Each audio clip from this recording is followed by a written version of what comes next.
2007 BC test question number 4.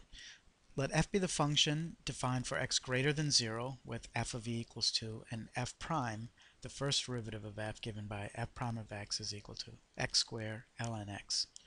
And when we see x squared ln x, we should see that that's a product rule. And also, if we were going to take the integral of that, that's something that we would use integration by parts for.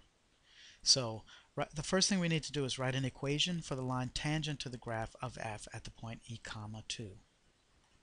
So for an equation of a line, we're going to need two things. We're going to need a point and a slope. We have the point e comma 2. And for the slope, we just need the value of the derivative evaluated at x equal to e. And since f prime of x is x squared ln x, f prime of e is going to be e squared ln of e. Ln of e is just 1, so that gives us e squared. And so now we know our point and we know our slope. The y-coordinate of the point is 2. The slope is e squared, and the x-coordinate of the point is e. And so that is the answer for part A. For part B, we're asked if the graph of f is the graph of f concave up or concave down on the interval for x greater than 1 and less than 3. So what we would need for that is to look at the second derivative. And to find the second derivative, we're going to need to use the product rule. So that's 1 d2, where the derivative of ln of x is 1 over x, plus 2 d1, so that's going to be ln of x times 2x. And simplifying, we end up with x plus 2x times ln of x. If I factored out an x from that, so that will be 0 whenever x is equal to 0, or 1 plus 2 ln of x is equal to 0. So 2 ln of x is equal to -1, or the natural log of x is equal to -1/2.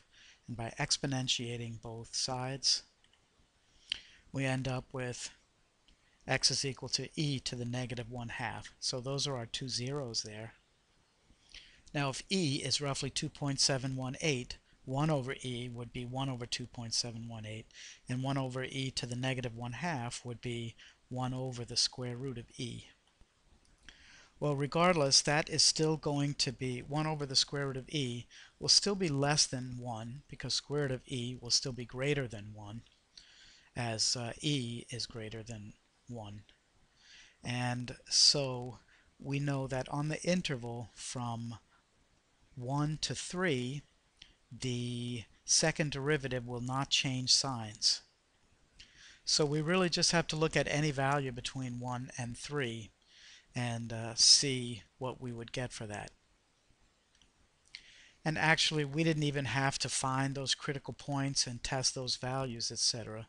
You could just look to see that at x equals 1, ln of x is 0, and that would leave 2 times 1 times 0, or 0 plus 1. So, and from that point on, any value of x that's greater than 1 will yield a positive value, and since x itself is positive, that expression will always be positive.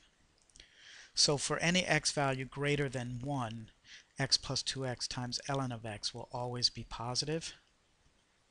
So that little bit of analysis was enough to justify or to give a reason for our answer. We didn't actually have to go through all of that.